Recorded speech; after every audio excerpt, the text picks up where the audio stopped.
नमस्कार, आप देख रहे हैं राष्ट्र प्रथम और मैं हूं आपके साथ में शोभित पाठक। न्यूज रूम लाइव में सभी दर्शकों का बहुत बहुत स्वागत है।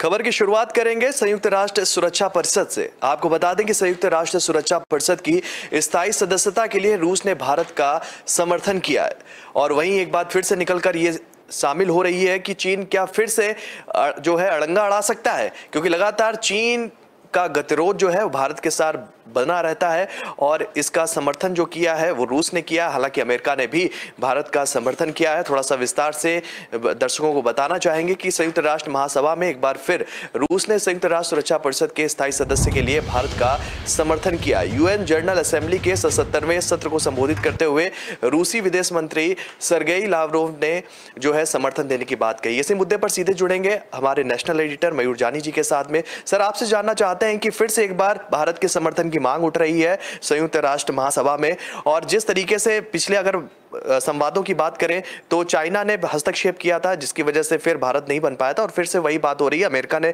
सपोर्ट कर दिया है और रसिया ने सपोर्ट कर दिया है एक अच्छे मित्र होने के नाते, लेकिन चाइना की बात कहा जा रहा है कि चाइना बात नहीं मान सकता है। देखिए, यूनाइटेड नेशन सिक्योरिटी काउंसिल जिसको यूएनएससी कहते हैं, तो वो एक तरह से कुछ देशों की सहूलियत के लिए बनाई गई एक काउंसिल है, ऐसा हम बिल्कुल कह सकते हैं। इसलिए और इसको लेकर बहुत टीका टिप्पणी और निंदा भी होती रहती है कि ये कुछ चंद देश जो हैं वो मिलकर जो है वो पूरी दुनिया की सिक्योरिटी की किस तरह से बात की जाए या क्या क्या तवज्जो दी जाए या ना दी जाए, उस पर ये लोग निर्णय लेते हैं और उनके पास हर एक के पास अपना वीटो पावर होता है। देखिए, कुल मिला के 15 देश जो हैं वो इस काउंसिल में होते हैं। आपको बता दें, दर्शकों को भी बता दें, 15 देश होते हैं इसमें, पर इसमें से 5 जो है वो बिल्कुल स्थायी हैं। वो स्थायी है मतलब कि वो ना उनका कभी चयन करना होता है, ना उनको कभी रिटायर्ड होना होता है वहाँ पे। उस जगह से उसको कोई वहाँ से जो है इनको निकाल नहीं सकता है। ठीक है, उसमें सबसे पहला है चाइना, फिर रशिया है, फिर आपको बता दूँ मैं ब्रिटेन है, यूनाइटेड किंगडम जिसको कहते हैं, फिर यूनाइटेड स्टेट्स ऑफ अमेरिका जो अमेरिका के नाम से जाना जाता है, और फ्रांस। ये 5 देश हैं जो परमानेंट मेंबर है, और ये 5 देश ऐसे देश हैं जहाँ पे उनके पास वीटो पावर है।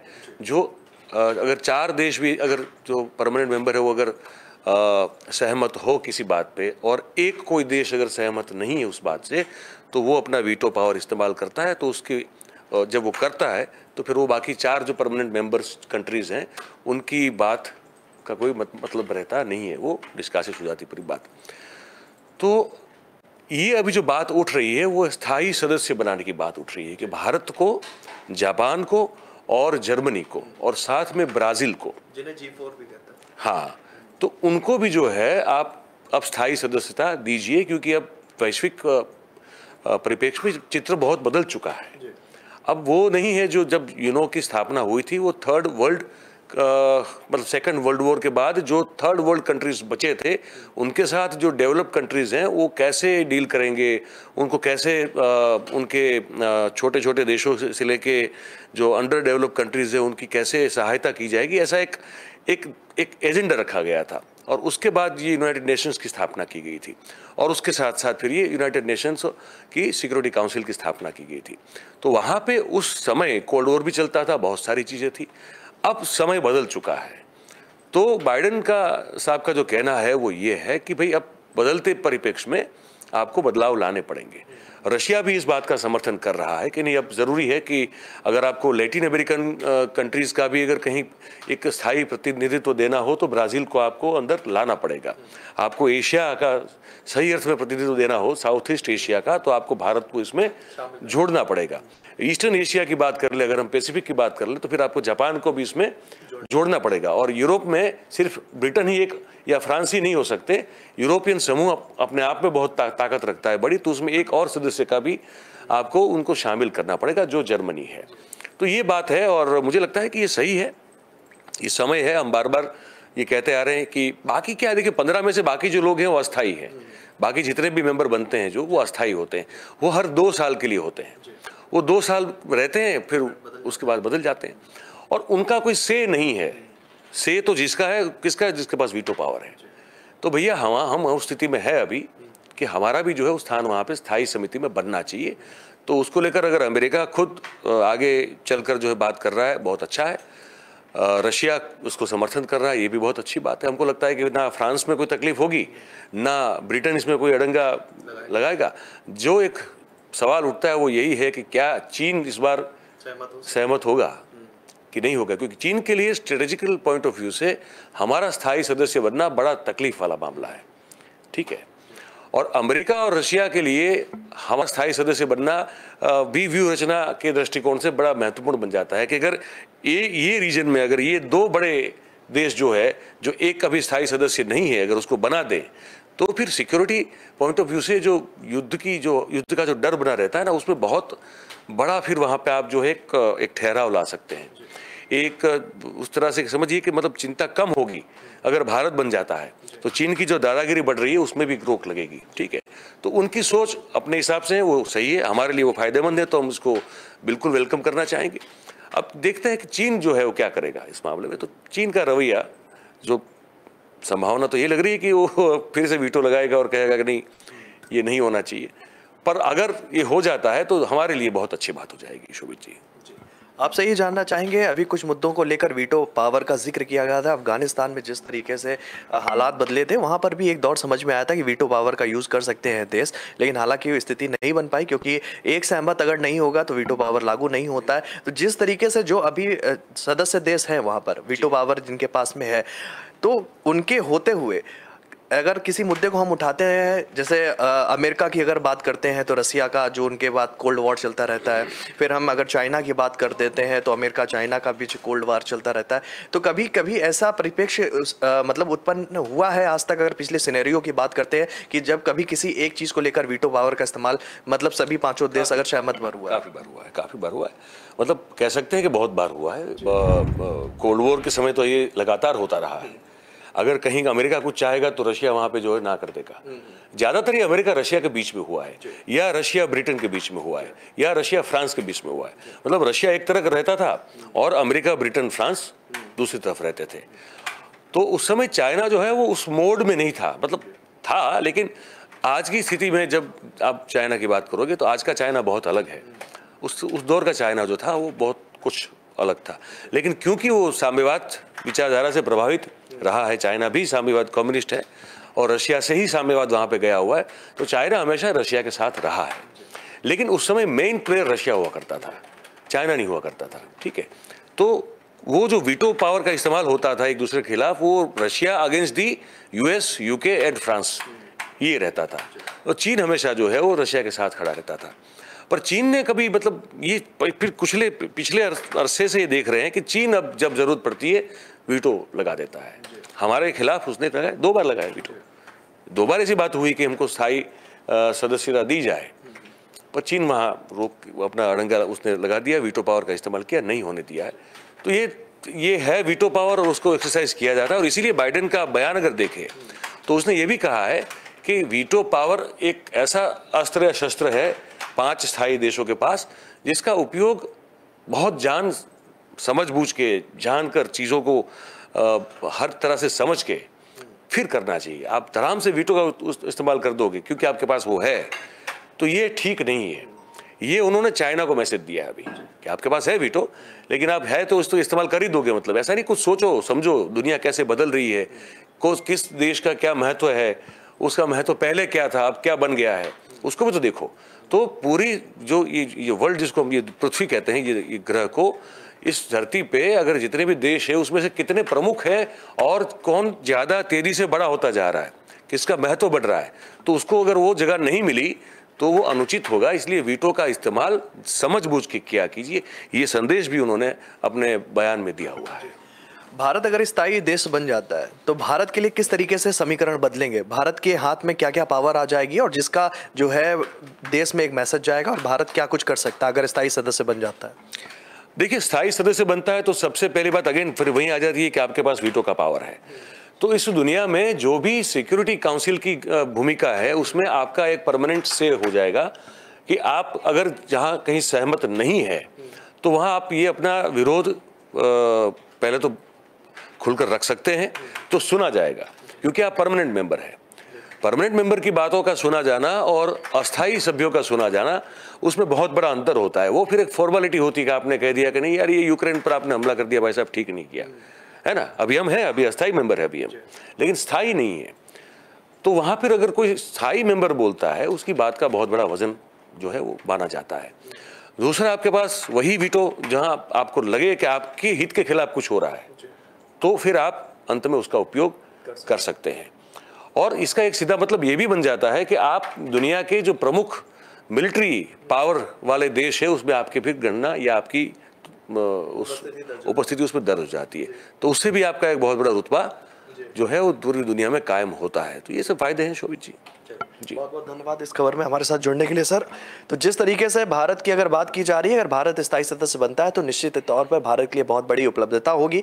बढ़ते हैं दूसरी खबर की तरफ, और दूसरी खबर का जिक्र हमने कल भी किया था, और उसी से निकलकर एक बड़ी बात सामने आई है कि 2024 लोकसभा चुनाव में नीतीश कुमार नहीं होंगे पीएम पद के उम्मीदवार। ये खुद उन्होंने स्वयं स्वीकार किया है, और कल जो इनेलो की मीटिंग हुई थी फतेहाबाद में, उस मंच से उन्होंने सार्वजनिक रूप से घोषणा की थी। हालांकि हमारे नेशनल एडिटर मयूर जानी ने इस चीज का जिक्र जो है दर्शकों के सामने काफी दिन पहले ही कर दिया था, और वही बात होती हुई दिखी।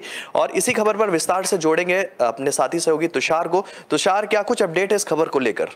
बिल्कुल शोभित जी, जिस तरह से हम देख रहे हैं मुख्यमंत्री नीतीश कुमार जो है वो विपक्ष को एकजुट करने के लिए तमाम कोशिशें करते हुए नजर आ रहे हैं। तो इसी सिलसिले में एक ये बात सामने निकल कर आ रही है। बता दें कि लोकसभा चुनाव 2024 को लेकर विपक्षी दलों की एकजुटता के प्रयास तेज हो गए हैं। इसी कड़ी में आज हरियाणा के फतेहाबाद जिले में विपक्षी दलों ने मतलब ये रैली निकाली, विपक्षी रैली इसे हम बोल सकते हैं। इसमें तमाम नेताओं ने हिस्सा लिया। विपक्ष के जो नेता थे, इसमें से कुछ नाम मेरे जहन में भी है। तुषार, हम आपको यहीं पे रोकना चाहेंगे। इस वक्त की सबसे बड़ी खबर आ रही है, अमित शाह जो है वो रैली को संबोधित कर रहे हैं। क्या कुछ कह रहे हैं, सीधे जुड़ेंगे उनके साथ में। खुला रहेगा तो मेरे साथ जरा जोर से बोलिए, भारत माता की, भारत माता की।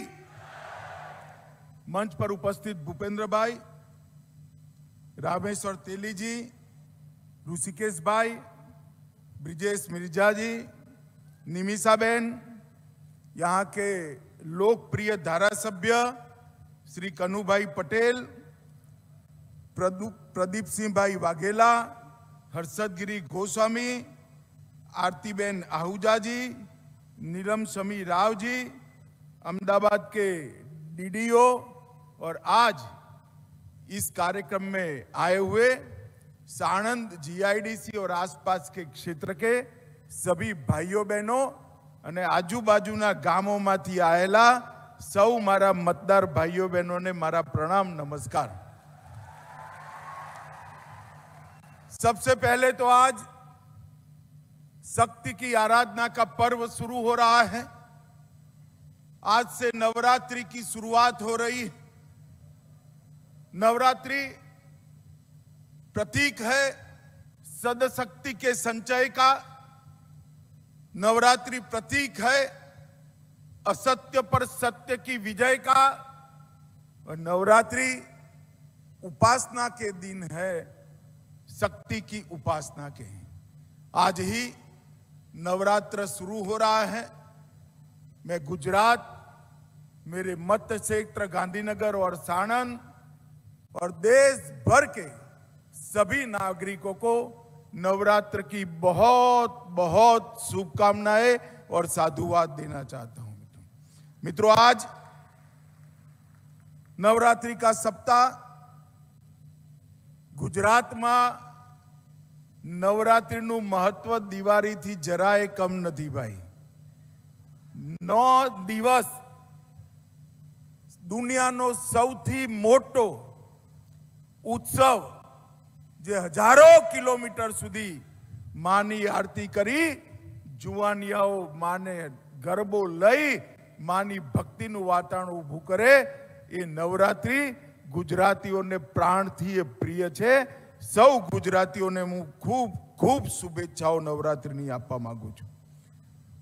मित्रों, आज ज्यादा लंबी बात नहीं करनी है। मैं सिर्फ यहाँ केवल और केवल आज भूमि पूजन करने नहीं आया। भूपेंद्र भाई का धन्यवाद हूं कि इन्होंने मेरे मत क्षेत्र में ये बहुत बड़े अस्पताल का शिलान्यास किया है। इसलिए शिलान्यास भी मैंने नहीं किया। भूपेंद्र भाई वैसे भारत सरकार के बड़े मंत्री है, भाजपा के बड़े बड़े नेता है, मगर मैं आज एक बात बताता हूं, इसके साथ साथ वो मेरे मित्र भी है, वो भी एक सबसे बड़ी बात है। मित्रों, उन्होंने गांधीनगर लोकसभा में 2 दिन के अंदर 350 बेड यहां और 150 बेड कलोल में, कुल मिलाकर 500 बेड का अस्पताल ईएसआईसी के द्वारा खोलने का निर्णय किया है। मैंने मंच पर उनको विनती करी कि बहुत सारी फैक्ट्रियां, कल कारखाने यहां लगे हुए हैं, श्रमिक भाई तो है ही है, मगर ये अस्पताल इतना आधुनिक आप बना रहे हो तो आप गांव वालों के लिए भी खोल दो। तो तनिक भर की देर करे बगैर सानन तहसील के सारे गांवों के लिए इस अस्पताल के दरवाजे उन्होंने खोल लिए। ये अस्पताल के अंदर ओपीडी, इंडोर फैसिलिटी, एक्सरे और इसके बाद की सभी रेडियोलॉजी सुविधाएं, पूर्ण प्रयोगशाला, सारे ब्लड टेस्ट से लेके सारे पैथोलॉजी के टेस्ट होंगे, ऑपरेशन थिएटर होगा, प्रसूति की व्यवस्था होगी, इंटेंसिव केयर यूनिट होगा, अल्ट्रासाउंड भी होगा। और मैंने भूपेंद्र भाई को कहा है, मुझे आज सुबह ही सानंद के कई उद्योगपतियों का फोन आया है कि भाई सरकार इतना सारा कर रही है तो 10 करोड़ तक का जो भी डिजाइन भूपेंद्र भाई करेंगे, इसके अंदर एमआरआई मशीन लाना, कोई भी मशीनरी, कैथ लैब बनानी हो, जो कुछ भी करना हो, जीआईडीसी के उद्योजक की सहयोग से ये अस्पताल को आप लोगों के लिए अस्पताल बनाने का काम करेंगे। 9.5 एकड़ जमीन है। अभी शुरू में तो 350 बेड का अस्पताल बनेगा, इसके लिए 500 करोड़ रुपया लगेगा, परंतु दूरदर्शिता के साथ श्रम विभाग ने इसकी नींव और इसका स्ट्रक्चर जो बन रहा है, इसके अंदर पूरी व्यवस्था करी है कि जरूरत पड़ने पर इस अस्पताल को 350 से 500 बेड का अस्पताल हम तुरंत ही बना सकते हैं। भूपेंद्र भाई को मैं कहने वाला हूं कि आप जिस दिन उद्घाटन करने आए उसी दिन 500 बेड का एक्सपेंशन का काम ही कर देना। जिस प्रकार की बहनों की आबादी है, ये अस्पताल में 350 बेड आपके कम ही पड़ने वाले हैं। तो 500 बेड का अस्पताल यहां पर बनेगा, 750 करोड़ रुपए की लागत आएगी। और जो दूर सुदूर बिहार, उत्तर प्रदेश, उड़ीसा, बंगाल से हमारे भाई बहन यहां पर काम करने के लिए आते हैं, रोजी रोटी करने के लिए आते हैं और अपने श्रमदान से देश के विकास को गति देते हैं, उन सबके और उनके परिवार की स्वास्थ्य की चिंता करने का ये बहुत बड़ा उपक्रम ये ईएसआईसी का अस्पताल बनने वाला है। मित्रों, आज यहां से कुछ दूर विरोचन नगर में भी गुजरात सरकार के प्राथमिक आरोग्य केंद्र का लोकार्पण हुआ है। एक दीनदयाल मिलन केंद्र का भी लोकार्पण हुआ है। आज क्षेत्र में इसका भी सुबह 8 बजे से लेकर अब तक कुल मिलाकर अगर इसका 500 बेड का एक्सपांशन तो 1100 करोड़ से ज्यादा की लागत के काम गांधीनगर मत क्षेत्र के अंदर हुए हैं। मित्रों, ये बहुत बड़ा काम है। भूपेंद्र भाई ने बताया, मोदी जी के प्रधानमंत्री बनने के बाद और जब से भूपेंद्र ने इसका भार उठाया है इस विभाग का, तब से ईएसआईसी का स्कीम जो है वो बहुत सार्थक होने लगा है।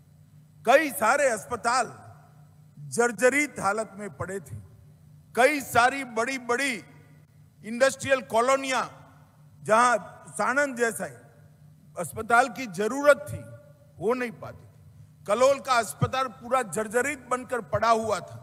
आज उन्होंने बहुत सारी इनिशिएटिव लेकर ईएसआईसी की योजना को बहुत आगे बढ़ाया है।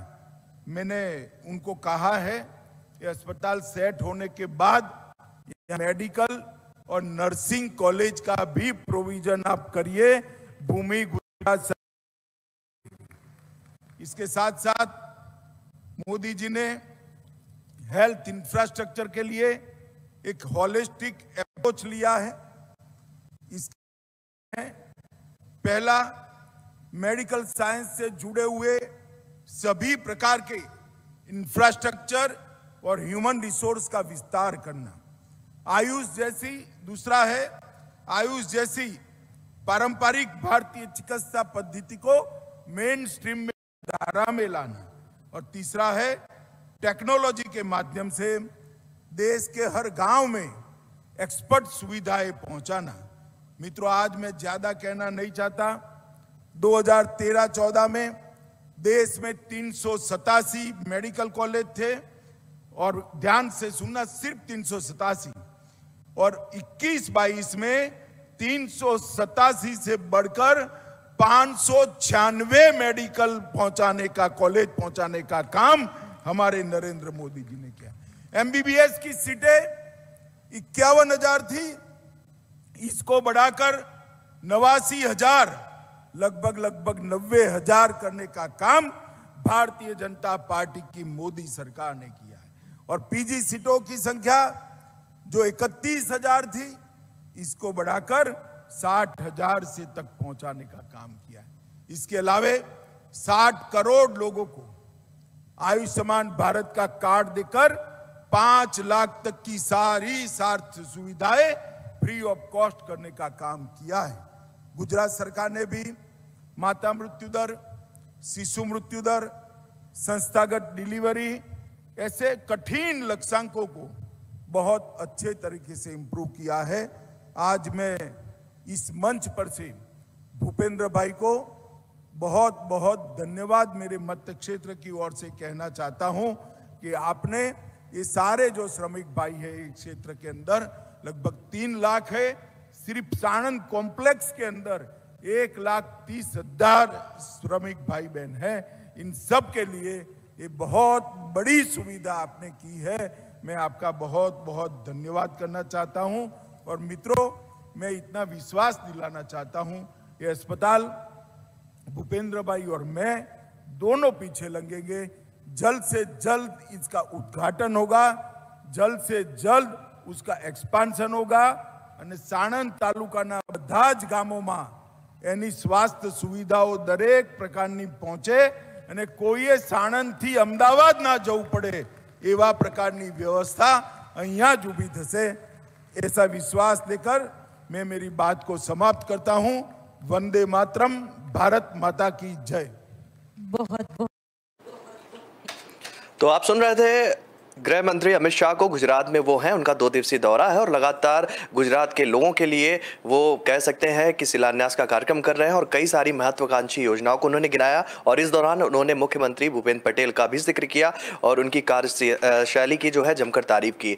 हम जिक्र कर रहे थे नीतीश कुमार का, वापस इसी मुद्दे पर चलेंगे और हमारे साथी सहयोगी हैं तुषार। तुषार, क्या कुछ अपडेट आप बता रहे थे उस समय? जी शोभित जी, हम बात कर रहे थे जिस तरह से ये रैली का आयोजन किया गया है, इसमें तमाम विपक्ष के नेता मौजूद थे। कुछ नाम मेरे जहन में भी हैं, आपको बता दूं कि प्रकाश सिंह बादल, शरद पवार और तेजस्वी यादव, नीतीश कुमार इस रैली में शामिल हुए थे। और वहां से एक अहम बात निकलकर सामने आ रही है। उन्होंने इसमें रैली में के दौरान ऐलान किया है कि वो पीएम पद का जो चुनाव है वो नहीं लड़ेंगे। तो सीधे तौर पर ये बात निकल के आ रही है। और आपको मैं ये बता दूं कि सीएम नीतीश कुमार ने सोनिया गांधी से भी मुलाकात की है। तो इसमें मुलाकात के बाद उन्होंने एक ये बयान भी दिया है कि वो बीजेपी को अब देश से भगाने वाले हैं। जी बहुत बहुत धन्यवाद तुषार। तो तुषार का कहना है कि उनका बयान भी सार्वजनिक रूप से वायरल हो रहा है, जिसमें उन्होंने कहा कि बीजेपी जो है अब बैक फुट में आती हुई नजर आएगी क्योंकि विपक्षी खेमा जो है लगातार वो एकजुट होने की तरफ बढ़ रहा है। इसी मुद्दे पर हम सीधे जोड़ेंगे हमारे नेशनल एडिटर मयूर जानी जी को। सर, आपसे जानना चाहते थे, जिस तरीके से आपने पिछले दिनों जिक्र किया था कि नीतीश कुमार जो है पीएम पद के उम्मीदवार नहीं होंगे और उनका उन्होंने सार्वजनिक मंच से कल ऐलान भी कर दिया, क्या कुछ आगे की रणनीति बनती हुई दिख रही है विपक्षी खेमे की तरफ से? ये इनके लिए जैसे हमारी पहले बात हुई थी कंपलसरी सा हो जाता है, क्योंकि अगर सभी विपक्ष को साथ में रहना पड़े अगर होता है तो अभी से अगर वो अपने आप को इस पूरे विपक्षी मोर्चे का मुखिया अगर घोषित कर दें तो मुखिया तो वही होगा ना जो प्रधानमंत्री पद का भावी उम्मीदवार होगा, ठीक है। तो वो नहीं चाहेंगे कि ऐसी कोई स्थिति बने, और ताकि एक जो दूसरे बड़े नेता हैं विपक्ष में उन सब के मनों में असुरक्षा की भावना ना आए कि यार अगर मुझे इनके नीचे काम करना पड़ेगा या मुझे इनको झंडा पकड़ के मुझे चलना पड़ेगा। हर एक का अपना अपना ईगो भी होता है, आइडेंटिटी वाला मामला भी होता है, विचारधारा मुद्दा भी होता है, ठीक है। तो सिर्फ ईगो होता है ऐसा भी नहीं है। तो ये इनके लिए महत्वपूर्ण हो जाता है, बहुत ज़रूरी हो जाता है कि वो अपने आप को किसी भी महत्वाकांक्षा से अलग रखें, कम से कम जाहिर तौर पर तो रखें। बाद में कैसे क्या समीकरण बनते हैं, कैसे घटनाएं जो है वो आकार लेती हैं, फिर समय के गर्भ से क्या निकलता है वो आगे की बात है, उसमें समय है अभी। तो वो अभी नहीं चाहेंगे कि कोई ऐसी कोई हिंट उनकी ओर से चली जाए जिससे ममता बनर्जी जो है वो मतलब राजी ही ना हो पास आने के लिए। उनको चाहिए ममता बनर्जी कैसे भी करके चाहिए, वो अगर नहीं जुड़ती है तो ये मोर्चा अधूरा है। और उनको अगर आश्वस्त रखना है चीज़ों को लेकर तो ये अभी से कोई जो है ये अगर नीतीश इसका झंडा थामे हुए तो उनको बोलना पड़ेगा कि भैया मैं प्रधानमंत्री पद की कोई महत्वाकांक्षा नहीं रख रहा हूँ, मुझे तो सिर्फ सबको एक करना है, मुझे जोड़ना है, मेरा काम क्या है उन्होंने कहा सबको जोड़ना मेरा काम है। तो वो रोल उनको जो है जाहिर तौर पर बोलना भी पड़ेगा और उसको निभाना भी पड़ेगा। फिर जाके जब 6-8 महीने बाकी होंगे चुनाव को 2024 में, तब फिर वो एक बात आएगी कि अब अगर मोर्चा बन गया है तो फिर मोर्चे का फिर मुखिया कौन होगा, वो बात 6-8 महीने के आसपास जब समय बाकी रहेगा तब आएगी। तब तक अगर सब एक साथ जुड़ जाए, एक एजेंडा बन जाए और उस फिर अंदरूनी तौर पर एक वो एक चर्चा भी हो और चर्चा के माध्यम से फिर जो एक कोई नाम निकल के आए कि भैया ये हमारी ओर से प्रधानमंत्री पद का उम्मीदवार बन सकता है, तो वो पूरी एक प्रोसेस रहेगी। तो उस प्रोसेस तक पहुंचने के लिए आपको ये बिल्कुल बोलना पड़ेगा कि मैं प्रधानमंत्री पद की कोई महत्वाकांक्षा रखता नहीं हूं और मैं सिर्फ सबको जोड़ने का काम कर रहा हूं। तो ये बड़ा पॉलिटिकली करेक्ट स्टैंड है उनका और ऐसे ही उनको चलना चाहिए, तभी जोड़ पाएंगे। अब ये केजरीवाल को भी जोड़ पाएंगे कि नहीं, ये बहुत बड़ा सवाल है। क्योंकि केजरीवाल अपनी राजनीति कर रहे हैं, हम बात कर रहे थे राष्ट्र संवाद में जिस तरह से वो नाटकीय ढंग से चीज़ें कर रहे हैं, तो वहाँ अमित शाह हमने देखा भाषण कर रहे हैं, परसों मोदी जी जाएंगे। अब इन्होंने जो है अहमदाबाद से एक सफाई कर्मचारी को बुला दिया, परिवार के साथ आइए, प्लेन में हमारे साथ खाइए। अभी देखिए 12:30 बजे है, वो पंजाब भवन में होंगे और फिर 1:30 बजे जा रहे हैं वो केजरीवाल के साथ खाना खाने। तो इनका सब जो है ना मीडिया अटेंशन वो 1:30 बजे वहाँ चला जाएगा, समझ रहे हैं। तो उनको पता है कि कैसे मीडिया को करना है। तो ऐसी स्थिति में ऐसे नेता का विपक्षी मोर्चे में होना बहुत ज़रूरी हो जाता है, जो जानता है प्रचार प्रसार की तकनीकों को, जानता है कैसे चीज़ों को नाटकीय बनाया जाए, कैसे लोगों की भावनाओं के साथ जो है वो अपना संबंध स्थापित किया जाए, अपने साथ जोड़ा जाए।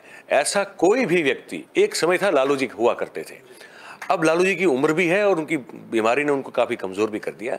अब ऐसा कोई भी नहीं है जो नई पीढ़ी को भी कनेक्ट कर सके। आप क्या मानते हैं कि नीतीश जी देश की नई पीढ़ी को कनेक्ट कर सकते हैं क्या? नहीं कर सकते हैं। शरद पवार कर सकते हैं? नहीं कर सकते हैं। अब सोनिया जी भी नहीं कर सकती है। अब प्रकाश सिंह बादल खुद जो है 95 के हो गए हैं, वो कैसे कर पाएंगे भाई? सुनिए, चौटाला जी कर सकते हैं क्या? नहीं कर सकते। अखिलेश कुछ हद तक यूपी में कर सकते हैं, उससे ज़्यादा नहीं कर सकते। तेजस्वी कुछ हद तक बिहार में कर सकते हैं, उससे ज़्यादा पूरे देश में नहीं कर सकते हैं। केजरीवाल अपनी एक ऐसी इमेज बना रहे हैं और ममता जी भी बहुत बड़े भ्रम में जी रही, मैं ये कह रहा हूँ। ममता जी भले ही अपने आप को चैलेंजर समझती हो नरेंद्र मोदी का, उन्होंने बंगाल में उनको हरा के दिखा दिया, बहुत अच्छी बात है। लेकिन ममता जी जो है देश भर में नरेंद्र मोदी का विकल्प के चेहरे के तौर पर वो सामने नहीं आ सकती। ये सब लोग बहुत उम्रदराज हो चुके हैं। देखिए, हालांकि ममता बनर्जी कहती है कि रोज़ वो 25 किलोमीटर चलती हैं या साइकिलिंग करती हैं या ट्रेडमिल करती हैं, शी इज़ वेरी फिट। वो कहती है अच्छी बात है, भगवान सभी को जो है वो लंबी आयु दे। लेकिन आपका रिलेवेंस कितना बना है इस यूथ के साथ, जो बहुत बड़ा वोटर है आपका, उसके साथ आप कैसे अपने आप को जोड़ सकते हो? इनमें से एक भी नेता ऐसा नहीं है शोभित जी जो आज के यूथ के साथ अपने आप को कनेक्ट कर पाएगा, और कर भी पाएगा तो लंबे समय तक कनेक्ट रह पाएगा। केजरीवाल वो नेता है जो वो कर रहा है अभी, और इसीलिए तो इसको थ्रेट के तौर पे देख रहे हैं ना ये लोग। बड़ी कम उम्र है, 50 से थोड़ा ऊपर है उनका, ठीक है। तो बहुत लंबी उम्र है उनको, उनके पास राजनीति करने के लिए, और साथ में वो हर ऐसे मुद्दों को ड्रामेटाइज भी कर रहे हैं, उठा भी रहे हैं, जो सीधा जो है लोगों की मूलभूत समस्याओं से जुड़ा हुआ मुद्दा है, और उनका प्रचार प्रसार करने का तरीका भी उस तरह से। तो जब तक केजरीवाल नहीं जुड़ पाएंगे, या तो इनको सबको केजरीवाल की शरण में जाना पड़ेगा, क्योंकि वो जुड़ने वाले हैं नहीं, जो समझ में आ रहा है हमको, ठीक है। तो जिद्दी नंबर 1 की अगर व्याख्या की जाए तो उसमें फिर कौन सबसे, नरेंद्र भाई सबसे ज्यादा जिद्दी है केजरीवाल, इसके बीच में कंपटीशन हो जाएगी, मुझे लगता है टाई हो जाएगी शायद वहां पे। तो वो उनको जब तक नहीं मना पाएंगे, वो तभी आएंगे जब अपनी उनकी शर्त मानी जाएगी। तो तब तक ये मोर्चा जो है उनको बहुत ज्यादा काम करता हुआ नजर नहीं आ रहा। राहुल गांधी का एक कनेक्ट है, देखिए है, लेकिन पर वहां पे फिर वही देखिए हास्यास्पद स्थिति खड़ी हो जाती है। आप निकल पड़े हैं भारत जोड़ो में, आपके गोवा के 8 लोग चले गए और वाहियात बहाना बता के कि हम तो भगवान के मंदिर दर्शन करने गए थे, भगवान ने आदेश दिया कि जाओ, हम चले गए। ऐसा होता है कभी? हो रहा है, ठीक है। अब यहाँ गहलोत को बनाने की बात चल रही है, गहलोत ने अपना मसल पावर दिखा दिया पूरा कि भाई पायलट बनेंगे तो फिर ये सब लोग तो छोड़ देंगे, इस्तीफा दे देंगे। तो एक तरफ वो 19वां दिन है मेरे ख्याल से उनका आज, तो 19वां दिन जो है वो चल रहे हैं लगातार, उनके बहुत सारे विजुअल्स भी आ रहे हैं, हम देख रहे हैं। दूसरी ओर यहाँ जो है ये महाभारत जो है वो, या तो यादवा स्थली जो भी कहिए उसको, वो हो रहा है कांग्रेस में अभी। तो ऐसी स्थिति में उनकी कितनी भी एक कनेक्ट क्यों ना हो यूथ के साथ, उनका अपनी खुद की पार्टी पे कब्जा नहीं है, समझ रहे हैं। तो ऐसे में फिर वो एक नॉन रिलेवेंट सा नाम हो जाता है। इसीलिए इनको ममता इसलिए ज़रूरी है क्योंकि जो पूरा नॉर्थ ईस्ट का इलाका है, जहाँ बांग्ला भाषा बोलने वाले लोगों का वोट इम्पैक्ट करते हैं, वहाँ से लेके बिहार तक, और फिर यहाँ केजरीवाल जिसकी एक देशव्यापी असर खड़ी हुई, 2 लोग उनको चाहिए कैसे भी करके। इस वक्त की बड़ी खबर भी आ रही है और टीवी स्क्रीन पर दिख रही है कि गुलाम नबी आजाद ने अपनी पार्टी का ऐलान कर दिया और डेमोक्रेटिक आजाद पार्टी का नाम रख दिया। इस समीकरण को किस तरीके से, डेमोक्रेटिक आजाद पार्टी, डेमोक्रेटिक आजाद, हाँ, तो आप इस नाम कुछ जम नहीं रहा है, और लेकिन ये जमाएंगे कैसे जनता के बीच इस पार्टी के नाम के झंडे के नीचे, और झंडे को भी फहरा रहा है, और लगातार जो है झंडे का रंग बहुत ही अपने आप में अलग है। इस तरह की किसी भी राजनीतिक दल का रंग जो है नहीं, हाँ देख लीजिए आप जिस तरीके से झंडा रखा हुआ है, हालांकि अब नहीं फहरा रहा है, लेकिन वो रंग भी अपने आप में पीला है, सफेद है और एक नीला है। तो समझिए दलितों को खुश करने के लिए जी, हाँ, पीला इस तरह का क्यों है, ये सिंबोलिज्म हमको समझ में नहीं आ रहा है अभी। और सफेद तो शांति का रंग होता है, चलिए ठीक है, हम समझ पा रहे हैं। नहीं, ये जम नहीं रहा है कुछ, ना नाम जम रहा है, ना झंडे का कलर जम रहा है, बड़ा कुछ और सा लग रहा है। हम देख रहे हैं इसको, झंडे से काफी हद तक मिलता हुआ दिख रहा है, पर है तो नहीं तो पर ठीक है। अब वो क्योंकि वो बिल्कुल समर्थन से जा रहे हैं, भारतीय जनता पार्टी के मतलब परोक्ष समर्थन से जा रहे हैं, तो वहाँ तो उनका काम यही है कि भाई नेशनल कॉन्फ्रेंस और पीडीपी को पछाड़ें, मुस्लिम वोट में सेंध मारें, ताकि पीडीपी और नेशनल कॉन्फ्रेंस सत्ता में ना आ पाए, और भारतीय जनता पार्टी जम्मू में वोट बटोर लें, और आज़ाद साहब जितने वोट यहाँ पे लेते हैं उनको मिलकर वहाँ सरकार बना दें, और मुख्यमंत्री भले आज़ाद बने, भाजपा को कोई प्रॉब्लम नहीं है, इसलिए क्योंकि फिर वो वही करेंगे जो भाजपा कहेंगी, ठीक है। तो ये एक आयोजन है, आप देखेंगे आने वाले दिनों में हो जाएगा। तो झंडे के कलर या नाम को लेकर हमको थोड़ा बड़ी आश्चर्य या ऑड लग रहा हो, लेकिन उससे ज़्यादा मतलब नहीं बनेगा। उनको वहाँ उसी मकसद से पार्टी की स्थापना की गई है कि नेशनल कॉन्फ्रेंस और पीडीपी का आप खात्मा करें, मुस्लिम वोट को अपनी ओर खींच ले, बाकी हम जम्मू में देख लेंगे और मिलकर फिर जो सरकार बनाएंगे, ताकि जो भी भारतीय जनता पार्टी का एजेंडा है वो वहाँ पे आप चला सके। मेरा अंतिम सवाल ये है सर कि जैसा आपने कहा कि प्रधानमंत्री मोदी का विपक्ष में आपने कई कद्दावर नेताओं के नाम गिनाए कि विकल्प बनता हुआ कोई नहीं दिख रहा है, फटाफट आपका इससे जवाब लेना चाहेंगे कि विकल्प फिर बनेगा कौन? क्योंकि लगातार अगर युवा अवस्था की बात करें तो अखिलेश का जिक्र हो गया, तेजस्वी हो गया और राहुल गांधी का हो गया। इनकी एक अपनी इमेज और इनके अपने अपने दायरे हैं, इनका प्रभुत्व तो इतना एक राज्य विशेष में है, अगर बात करें तो उनका जादू जो है कई अन्य राज्यों में नहीं है। ऐसे में विकल्प के तौर पर कौन वो एक चेहरा बन सकता है जो प्रधानमंत्री मोदी का विकल्प हो सकता है? अभी तो फिलहाल कोई नहीं, अभी तो कोई नहीं दिख रहा है ना अभी उस तरह से कोई। अब मतलब नरेंद्र भाई की भी तो उम्र हो रही है ना, अब तो 73वें साल में प्रवेश कर दिया उन्होंने, 72 पूरे हो गए उनके, और लगते हैं बड़े फिट हैं, दिखते भी बड़े फिट हैं। वो हम फिर से उनके लिए भी प्रार्थना करें कि बहुत लंबी आयु रहे उनकी और अच्छा काम करे देश के लिए। लेकिन आज की स्थिति में उम्र तो उनकी भी बढ़ रही है, पर वो अपने आप को फिर भी जो है रिलेवेंट रख रहे हैं, सांप्रत रख पा रहे हैं, ठीक है, जो बाकी के नेता नहीं रख पा रहे हैं, ठीक है। आप देखिए उनकी पर्सनालिटी को देखिए, फिर नीतीश जी को देखिए, या अब पर्सोना भी मैच कर ले आप, तो भी आपको कोई कंपैरिजन करने के लिए मन नहीं होगा आपका, ठीक है। वो एक ही चेहरा है, मैं आज फिर से अभी बार बार कह रहा हूं, वो है केजरीवाल।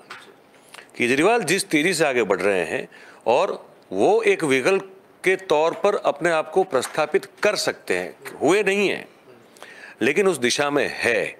और अगर जिस तरह से उनका व्याप बढ़ रहा है, जिस तरह से वो जा रहे हैं, वो अगर जारी रहा तो निश्चित तौर पर वो कम से कम केजरीवाल जो है वो विकल्प के तौर पर अपने आप को प्रस्तावित कर सकते हैं। आज की तारीख की बात करें, काल के गर्भ में और क्या छुपा है वो तो काल ही जानता है, लेकिन अभी जो लग रहा है वर्तमान में वो ये लग रहा है।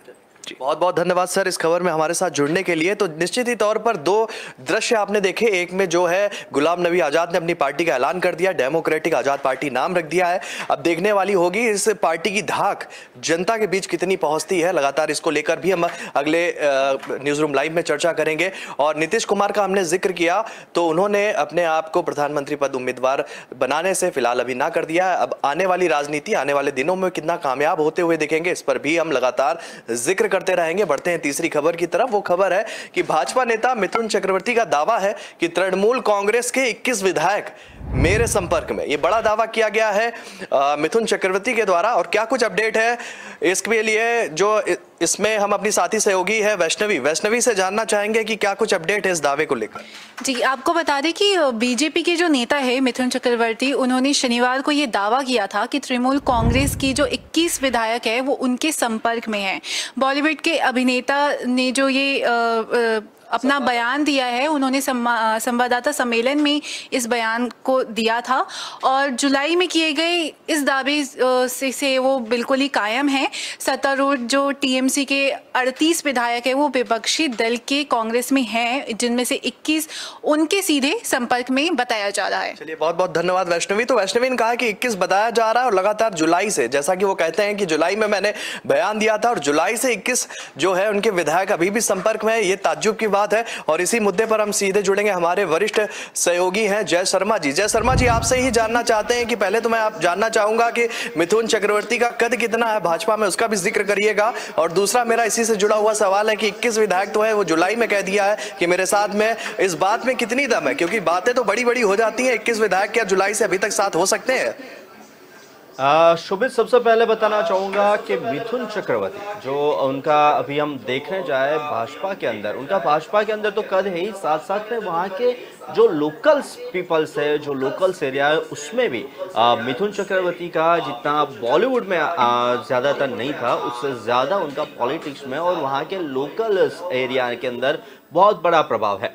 और अभी ये जो स्टेटमेंट उन्होंने दिया है कि 21 विधायक उनके संपर्क में है, वो एक्चुअल में टीएमसी के यानी तृणमूल कांग्रेस के 21 विधायक उनके संपर्क में है। ये बॉलीवुड अभिनेता भी रह चुके हैं और ये अभी पॉलिटिक्स में भी आए और वहाँ पे भी अच्छा खासा, यानी शोभित कहा जाए तो वहाँ के लोकल्स में उनका बहुत ही अच्छा, लोकल एरिया में, स्टेट में बहुत अच्छा होल्ड है। और ये जो दावा किया था उन्होंने, एक्चुअल में ये था कि सत्तारूढ़ टीएमसी के 38 विधायक विपक्षी दल के संपर्क में है, पर ये उन्होंने कहा था 21 जो है वो उनके सीधे संपर्क में। और ये मिथुन चक्रवर्ती ने शनिवार को ये दावा किया था एक प्रेस कॉन्फ्रेंस के दौरान, और उन्होंने कहा कि 21 विधायक उनके संपर्क में, यानी ये शोभित कहा जाए तो भी ये बहुत जल्दी दावा किया हुआ है ऐसा लग रहा है। और पिछले साल की भी बात करें तो मिथुन चक्रवर्ती ने पिछले साल भी पश्चिम बंगाल विधानसभा चुनाव से पहले भी भाजपा में शामिल हुए थे। उन्होंने कहा था कि जुलाई में मैंने जो कहा था उस पर मैं कायम हूँ। अब भी टीएमसी के 21 विधायक मेरे सीधे संपर्क में हैं। कृपया कुछ समझ इंतजार करिए और आप हर चीज जान जाएंगे, ये उनका स्टेटमेंट था। उन्होंने आगे भी कहा था कि मैं पार्टी के भीतर आपत्तियों से वाकिफ हूं, लेकिन मैं कहना चाहूंगा कि मैं मूर्ख नहीं हूं और वही गलती नहीं दोहराई जाएगी। यानी ये गलतियां है वो कौन सी है वो उनको भी नहीं पता है, क्योंकि अभी तो वो जुड़े थे। और उनके साथ तो प्रेस कॉन्फ्रेंस में भाजपा की प्रदेश इकाई के प्रमुख सुकांत मजूमदार भी शामिल थे। और अभी शुभेंदु अधिकारी ने भी दावा किया था इसको लेकर कि टीएमसी सरकार अपना कार्यकाल पूरा नहीं कर पाएगी। इससे पहले भी विपक्ष के नेता शुभेंदु अधिकारी ने दावा किया था कि बंगाल में टीएमसी सरकार 5 साल का अपना कार्यकाल पूरा नहीं कर पाएगी और उसे 2024 तक सत्ता से बेदखल कर दिया जाएगा। वही टीएमसी ने पलटवार करते हुए भी कहा था कि उनके विधायक जो है वो बिकने वाले नहीं है। टीएमसी के प्रदेश महासचिव है कृणाल घोष, उन्होंने भी कहा था कि इस तरह के बयान लोगों को मूर्ख बनाने की कोशिश करते हैं। इसका अगर सच्चाई से कोई नाता नहीं है, मुझे लगता है कि इस तरह की टिप्पणी भाजपा में अंदरूनी कहल बढ़ाएगी। टीएमसी विधायक भाजपा नेताओं की तरह बिकने वाले नहीं हैं। अभी शोभित ये देखा जाए कि टीएमसी ऐसा कह रही है कि उनके विधायक बिकने वाले नहीं हैं और सामने मिथुन चक्रवर्ती ऐसा कह रहा है कि 21 विधायक उनके सीधे संपर्क में।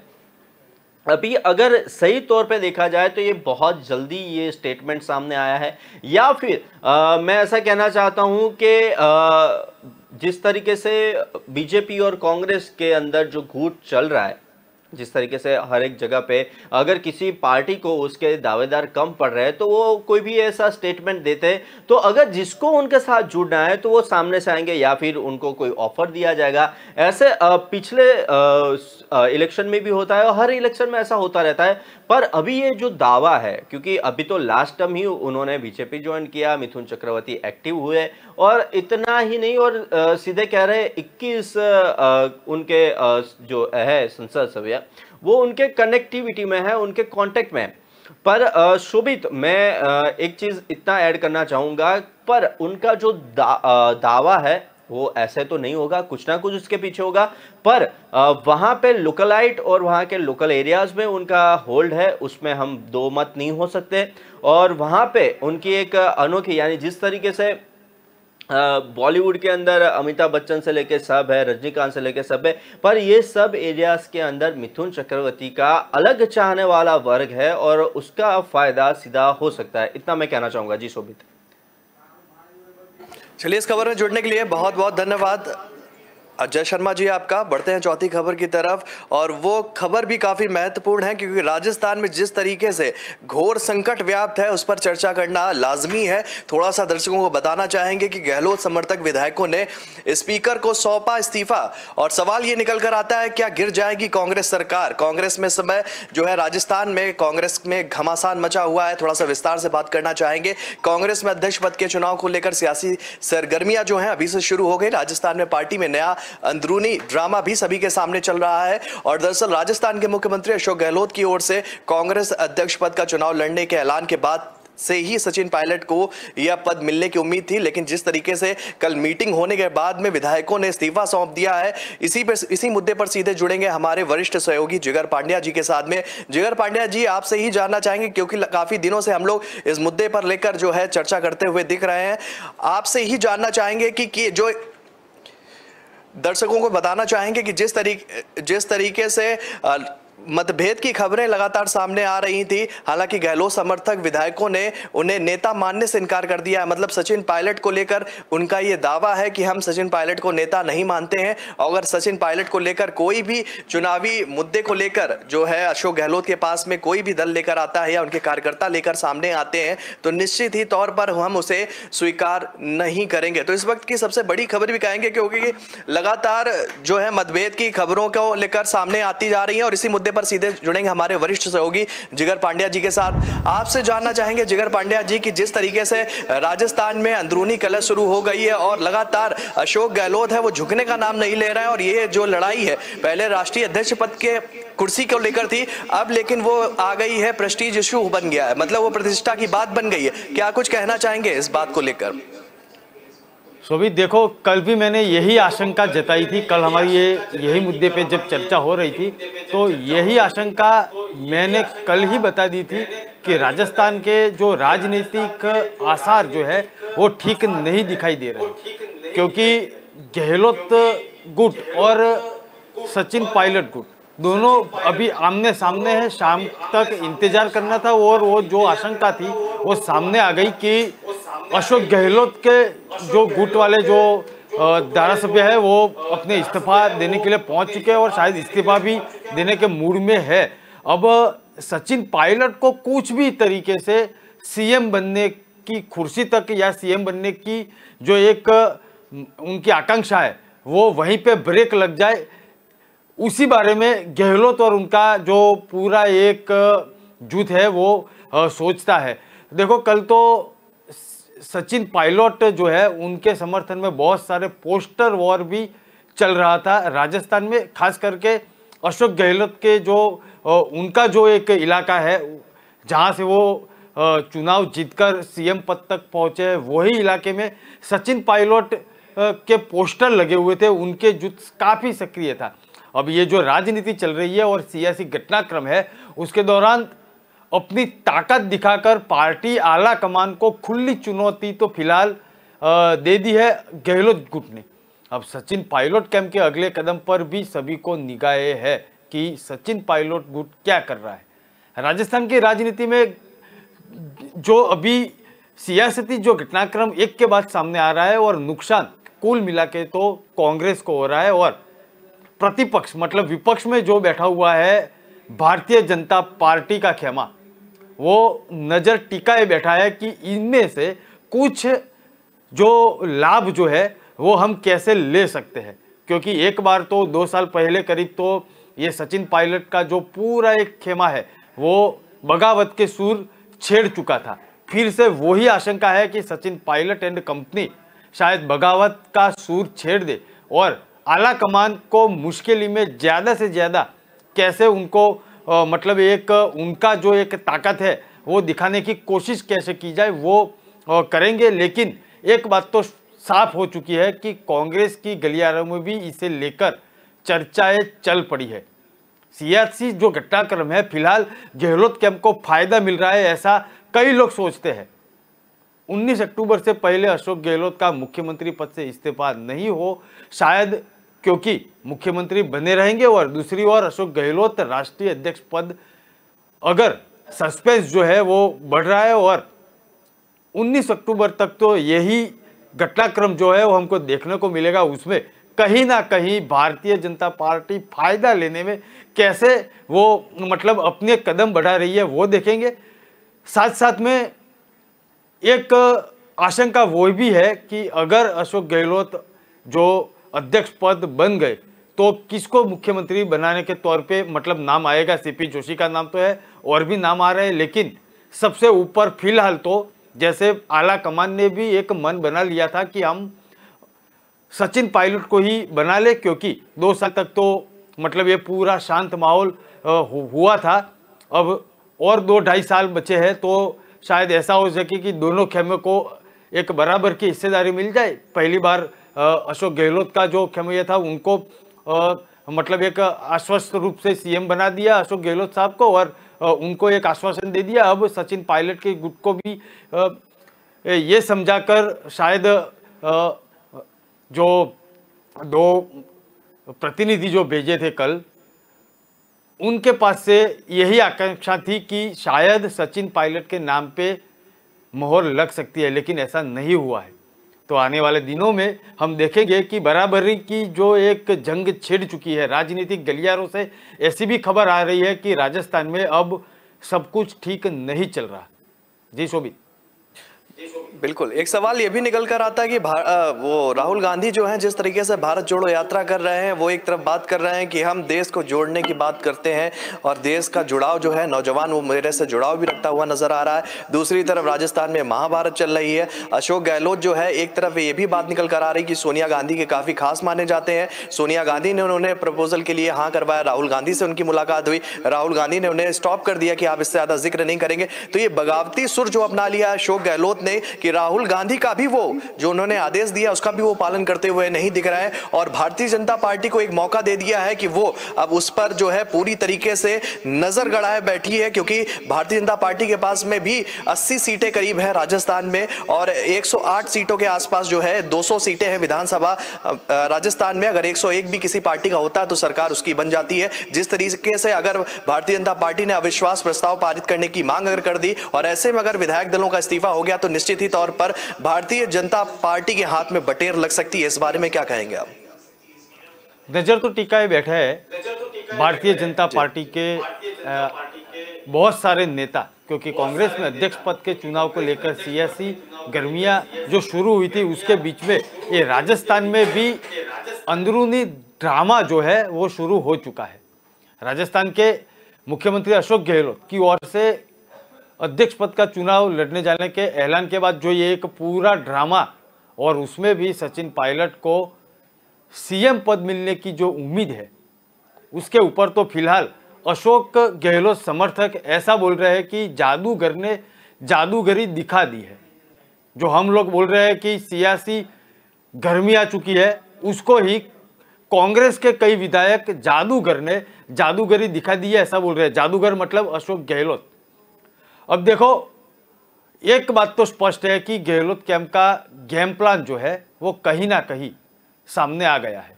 गहलोत अपनी सरकार नहीं गिराना चाहते, बल्कि वह कांग्रेस आलाकमान पर इस बात का दबाव बनाने की कोशिश कर रहे हैं कि राजस्थान का फैसला उनकी सहमति के आधार पर ही हो। वह चाहते हैं कि 2020 में बगावती तेवर जो पायलट कर चुके थे और उनके करीबी विधायकों को छोड़कर अन्य किसी को सत्ता दी जाए, जिनमें स्पीकर सीपी जोशी सबसे आगे है। क्योंकि अशोक गहलोत वो साबित करना चाहते हैं कि मेरे बिना राजस्थान की पॉलिटिक्स अधूरी है। आलाकमान नहीं झुका तो क्या होगा, उसके ऊपर भी गहलोत कैंप के तेवर जो है वो सीधी चुनौती दे रहे हैं। कांग्रेस के अंतरिम अध्यक्ष सोनिया गांधी और राहुल गांधी है या प्रियंका गांधी है, वो लोग पायलट के नाम पर सहमत है, लेकिन जब अशोक गहलोत का ये एक समझो कि बहुत बड़ा गेम प्लान सामने आया, उसके बाद आलाकमान मतलब कि कांग्रेस के आलाकमान भी सदमे में है कि ये क्या हो गया। राजनीतिक जानकारों जो चर्चा कर रहे हैं, उनकी माने तो अपना फैसला गहलोत कभी बदलेंगे नहीं और हाईकमान को एक्शन लेने पर मजबूर कर सकते हैं। अगर ऐसा हुआ तो सचिन पायलट जो 2 साल पहले सोच के बैठे थे, वो शायद इस बार तो वो अपनी सोच पे उनके जो एक रवैया है अशोक गहलोत के प्रति, वो सारी जंजीरें तोड़ के वो आगे बढ़ जाएंगे। उसका फायदा भारतीय जनता पार्टी बखूबी से लेगी और आने वाले दिनों में शायद ये सच होता हुआ हम देखेंगे।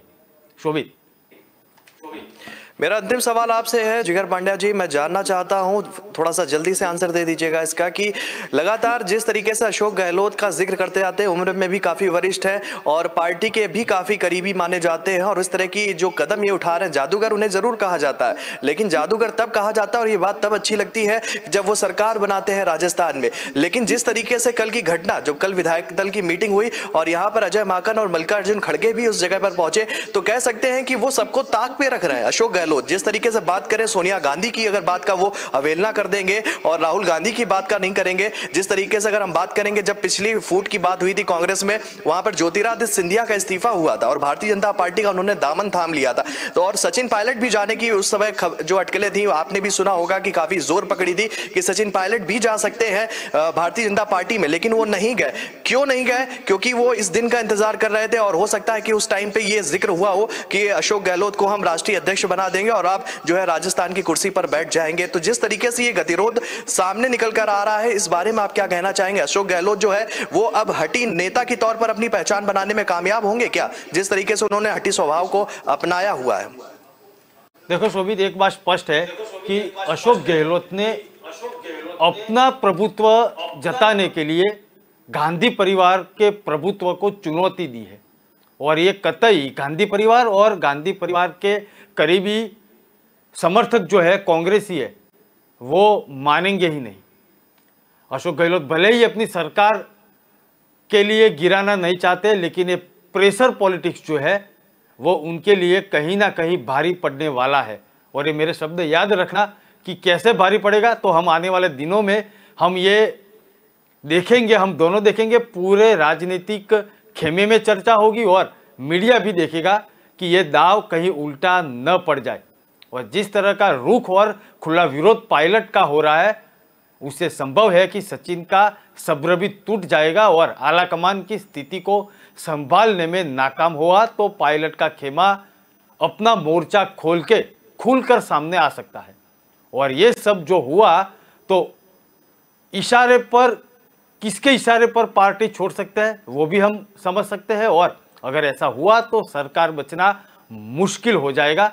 और जैसे मध्य प्रदेश में हुआ था जैसे महाराष्ट्र में हमने देखा ऑपरेशन कमल, शायद ऑपरेशन कमल यहाँ पे सफल होता नजर आएगा हमको।